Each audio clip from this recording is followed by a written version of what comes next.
Hi, my name's Jordan McFadgen and welcome to the Marketing Mindset Podcast. So this podcast is to challenge both you and I to always be reassessing our marketing strategies and come up with new thoughts and new ideas and how we can move away from random acts of marketing and actually start helping you to build a long-term marketing strategy. And today's guest on the podcast is Hayden Maskill. Now, Hayden is a copywriter and a brand strategy consultant. And on his website, he clearly states he helps brands just like yours to make money, which is exactly actually why Hayden and I started working together. Hayden has consulted Done by Nine through various parts of our business, like looking at our tone of voice, our brand values, and our mission as well. And every time our team meets with Hayden, we always walk away inspired and having learned something a little bit new. So we've invited him onto the podcast to kind of share a little bit around what he does, and especially to uncover archetypes. Hayden, thanks for joining us. Thank you for having me, Jordan.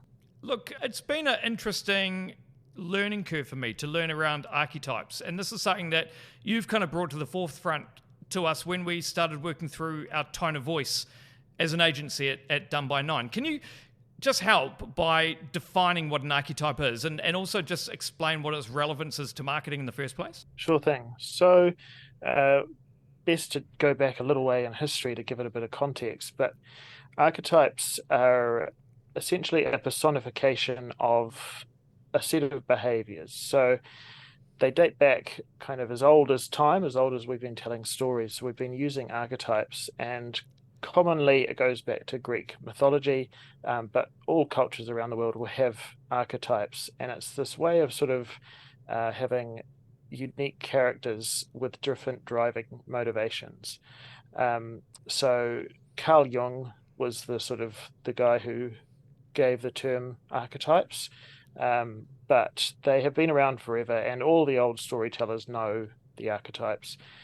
In marketing, or sort of the general idea is that there's 12 individual archetypes, and these are 12 different types of character that are pretty relevant to all cultures and all stories. You'll find a mixture of these archetypes. Most characters will be aligned to an archetype. And in terms of using them for marketing, where do you find, because obviously when we were doing our tone of voice guide for Done by Nine, this was obviously one of those founding kind of principles to that guide that you first presented to us. Yeah, so I mean, what it helps you do is that it's one of the things to do with archetypes and stereotypes.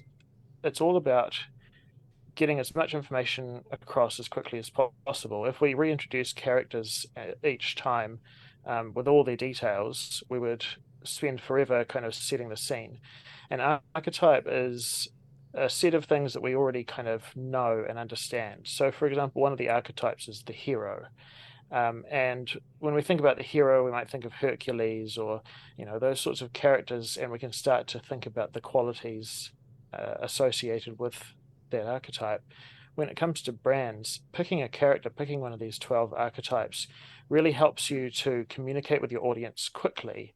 You align yourself with this archetype, and your audience will instinctively understand a lot more about your brand. Obviously, it plays a real role in a brand's story and a brand's storytelling at the end of the day. Like, how would you then take an archetype and really think about how you can incorporate that into like a marketing campaign or into the storytelling of a business? Like, what's that process like? There's a lot of different ways you can go with that. I find archetypes really useful as a strategic tool, because any strategic tool for me is about making decisions.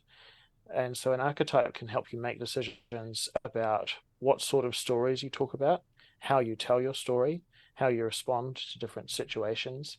And what you can do is sort of use it as a lens. And you can use it as a lens to look back on history.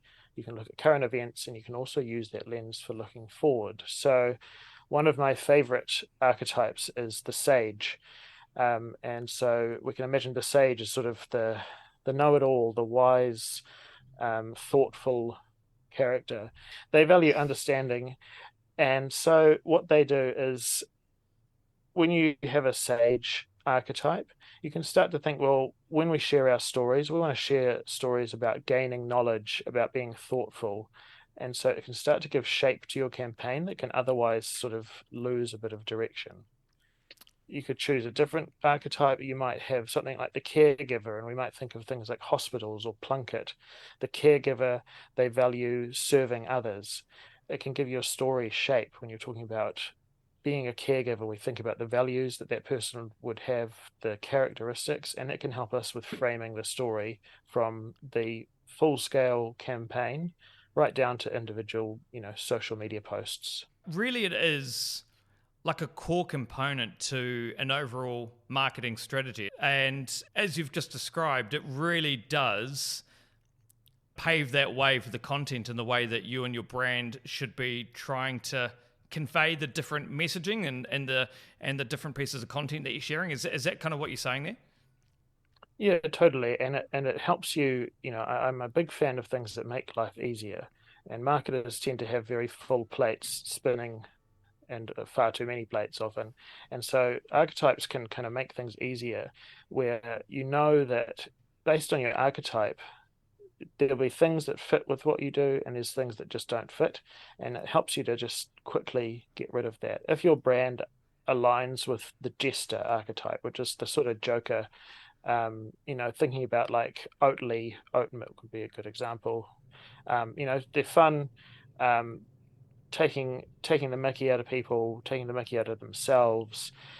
It helps you look at something that is produced as part of your marketing and go, yep, that feels like us. And that's a really important judgment to be able to make quickly. Does that feel like us? Yeah, it does. And I guess that's one of the big issues that we find with clients that we work with as well, is around that alignment between a marketing team and also how the marketing team then aligns with the brand. So I guess having this guidance as well is a great way to get that team aligned and make sure that they're all on the same page about where you're supposed to be heading. Yeah, yeah. And it's sort of, I find it quite helpful to think that as creative as we are, there's not really that much new under the sun. In terms of these archetypes, they've been around for a long time. And so rather than trying to reinvent different types of characters, why not pick one or two that are interesting and then use those archetypes to help you tell creative stories? Because it's the stories that are the interesting part. The characters kind of pretty much already exist. And to limit your variables really helps you move forward. If you're worried about every variable all the time in any situation, it can be overwhelming. By picking an archetype, your marketing team and your business as a whole, when you're operating and thinking strategically, you've cut down a lot of potential dead-end avenues. You've made your jobs a lot easier and your work a lot more streamlined. And so going back to, you obviously refer a lot to storytelling. How would you say would be the best way for a business to, well, firstly, how would be the best way for a business to actually work out what their archetype is? Obviously, there's ways of being able to get someone like yourself involved to work through that process. Or are there any other ways that businesses can start to identify and relate to an archetype themselves and how they can actually do that? Yeah, it's depends on the size of your business, how you might want to approach it. Bigger businesses or those who have marketing teams separately, it might be something that the marketing team leads with the senior leadership team, and you go through a process of looking at the 12 different archetypes and some brands that are commonly associated with those archetypes. Or you could look at it on a framework and start to think, these are our values, which values most closely align with which archetype. There are a few different ways into it, but there's also a lot of information out there. And so I think that there's no reason you can't actually look up what are the 12 archetypes from branding and just start thinking about it, get some ideas going, because a lot of processes that we go through in marketing can take a long time, but the archetypes, they just tend to feel right, and it's as much as it sounds like a cliche, it's a vibe thing. And when your team looks at the different archetypes, there'll be a vibe of one or two of them that really do stick out. And that's generally a sign that that's the ones that most closely align with you. So even just starting with a quick Google search is the best place to start, and then starting to think really seriously about it. Do a presentation, get everyone to sort of see what they've come up with, and you'll probably find a good deal of alignment in that. So I guess there is a little bit of discussion there as well around, within the team around, if there were a couple that the team kind of thought they aligned. But obviously, like you say, it's kind of just choosing that one that kind of feels the natural fit between the different team members about how the brand actually is supposed to be represented. Yeah. Yeah, correct. And you can pick more than one. You can have the sage hero. So it's a hero who's got a lot of the kind of characteristics of a hero, but they're wise and thoughtful. You could have the jester caregiver, who is someone that's sort of fun-loving and silly, but takes what they do very seriously, which is looking out for other people. Yeah. And it's really about your values and what you value and what motivates you underneath it.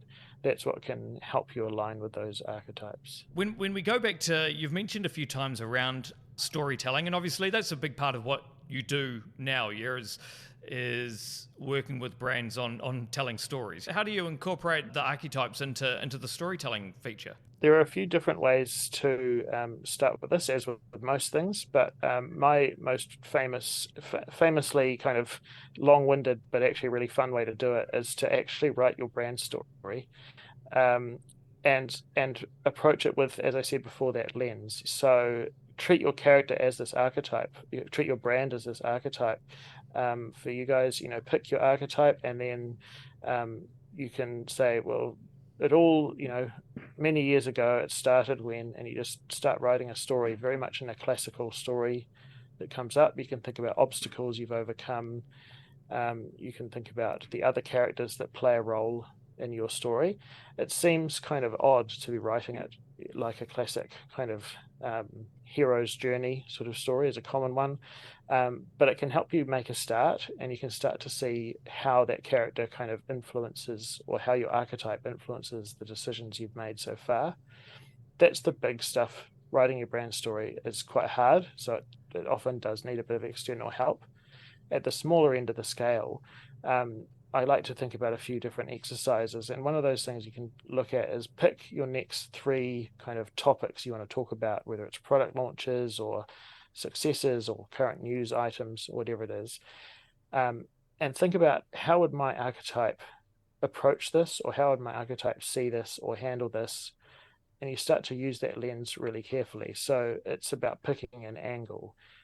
If you were aligned with that sage archetype and you value knowledge, it can help you to frame your content. Say there's a news item around, in your industry, you can start to think, well, the sage would probably want to have a story that shows some hidden details, or a bit more information than you would otherwise go for.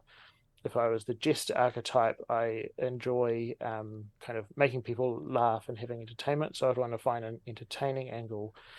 If I'm the hero, I want to show that, I'm doing my best to kind of, overcome obstacles that are facing me at the moment.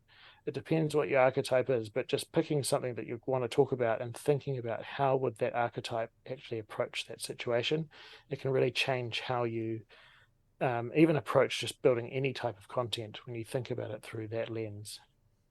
And I talk about this a lot as well, as just the importance of, obviously from our side, is having that marketing strategy where you're always kind of aligned on those goals and those KPIs and those tactics and those channels and platforms. But I guess putting this different layer on top of actually making sure that the content is just as well defined and continuing on that story is just so important at the same time as part of that overall brand voice, really, isn't it?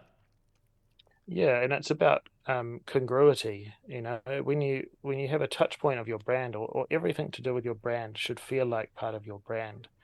And by having an archetype and by having a sort of a lane that you tend to operate within, it can really help with that, and it helps you keep alignment. If you have kind of, and I see this quite commonly when businesses haven't picked their archetype, or they haven't really got their strategy sorted, their website has one type of character because it's written by one person. Their social channels are often a bit less formal. And then when you talk to someone on the phone, when you call out that business, it's a different experience again.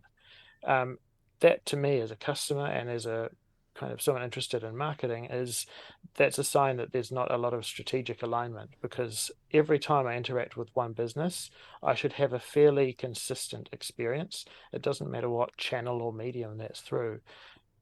You want to have a very consistent experience as a customer, and also you want to know as a business that your customers are going to have a consistent experience, because you're controlling the variables of what you can assess and how you can improve your situation or your interactions with customers. So consistency and congruity is really important, and having an archetype as part of your strategy can help you think, well, how are our people talking to our customers? How are they, if we've aligned with the caregiver, how caring and considerate and gentle are our staff when they talk? Do we need scripts to help them? Is it training? What is our web copy like? What is our Twitter account like? Are they all aligned? That's really important.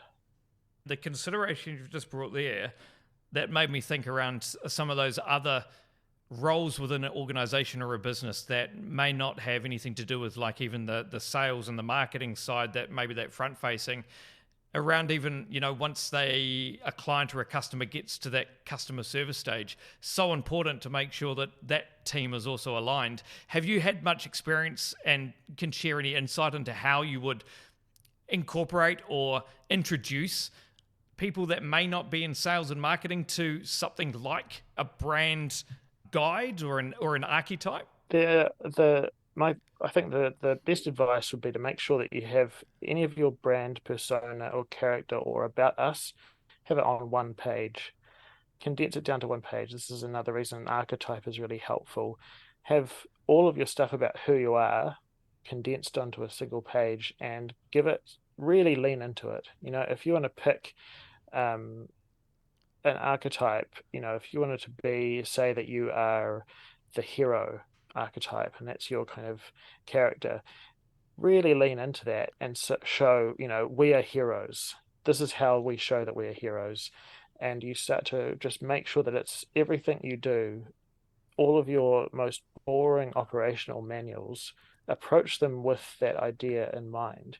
And that will start to imbue all of your conversations and all of your content and everything, all of your interactions with that sense. One of the common downfalls I do see is that brands will invest in their brand tone of voice, for example, or a strategic plan, and it only operates ever at a surface level. It's left there to sort of be, well, this is just our customer facing thing, and it might inform what we post on Facebook. But that's not really the power of a strategy. If you can bring it in at every level of your brand and your business, it will have a lot more impact, because you've got everyone who works there aligned with that strategy. It doesn't mean that you need to kind of go into every meeting dressed like Hercules, but if all of your staff know that your brand considers itself a bit of a hero and it likes to sort of, put the service of others and victory over obstacles at the forefront, that is a really good way to make sure that everyone is singing from the same song sheet. I was thinking, as well as you were discussing just then, around how an archetype could evolve, but also, is an archetype something that a business could shift, or you kind of recommend having one archetype and that's your business? Or because I know that strategies and audiences can sometimes change. Would that be a commonplace to, like, there may be someone here thinking, this is kind of the brand that we have built, but we see our client kind of changing slightly? Is that a process that could happen? Definitely, and it's quite common, particularly as businesses grow. Certain archetypes, depending on your industry, will be a little bit easier to manage as you grow. So, for example, you might be the jester when you're fairly small and you're sort of a young, disruptive brand.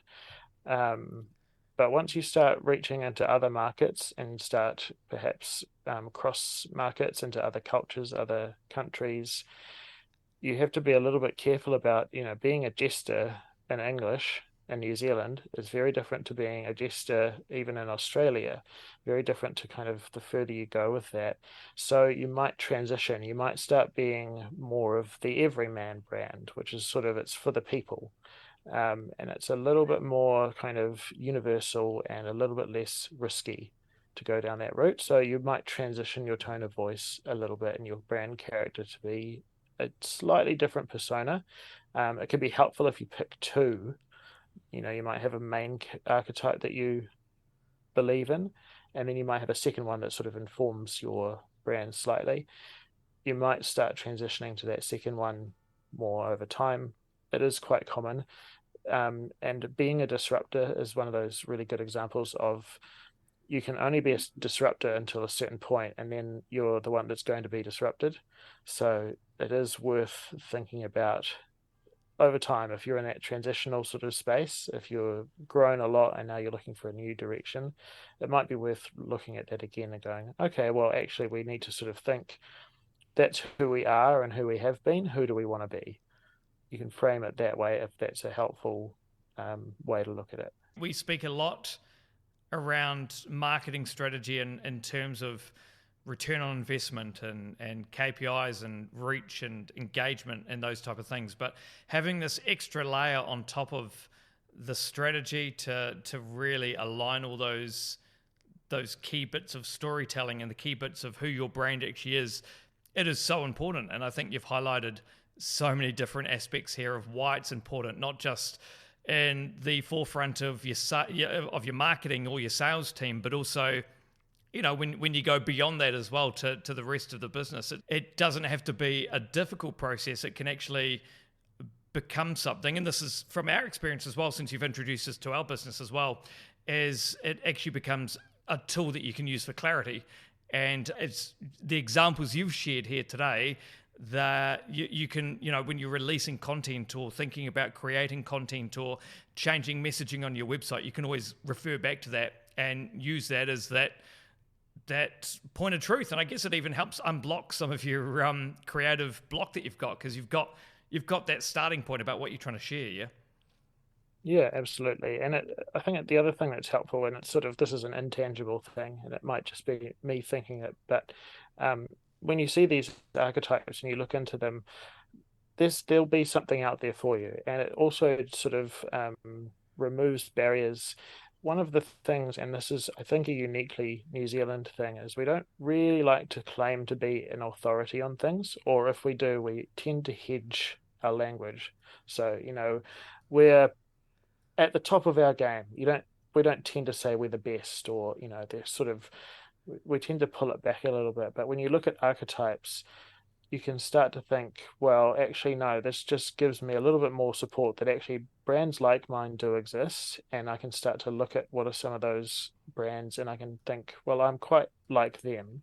And we can start to sort of borrow a little bit of how they talk. And for example, one of the archetypes is the ruler, which is sort of, we're always in charge, we're the boss. And that to a New Zealand brand can feel quite uncomfortable because it sounds, a tall poppy and all of that. But one of the classic examples of the ruler might be Mercedes-Benz. And if you look at all of their marketing, they're in charge. They are a premium car and they know it, and they're very exclusive and they know it. And you can look at their marketing and you can use that to sort of, as you say, unblock your creativity, because you can find a brand that does align with your archetype, maybe even be a different industry, but you can see something else that does have a similar archetype, and that's a really good way of sort of just breaking out of any kind of creative block. It's given me a lot of insight, even though I've been through this process with you and we've identified our archetype here at Done by Nine, which was Sage, and it was a great process to go through, and it gives us a lot of alignment. But even just hearing some further thoughts about how it works with other brands and how other brands and businesses and organizations can find their own or use a consultant like yourself to be able to assist in that. I think it is, from my point of view, so important to make sure that everything is aligned, and it just makes it so much clearer, like you say, for the team and for your customers and clients, so they truly understand about who you are and who you serve and everything like that as well. So I find that really insightful, and I thank you for your time for jumping on and explaining how this process works. If anyone did have questions or they wanted to work with you and exploring their own archetype, what would be the best way for people to get in touch with you? I think email is the best way because you can say everything you need to say and I'll get back to you. And then I think start with an email, we'll move to a phone call and get the ball rolling. Awesome. And all your details online, it's haydenmaskill.com, is that right? Yep, that's correct, haydenmaskill.com.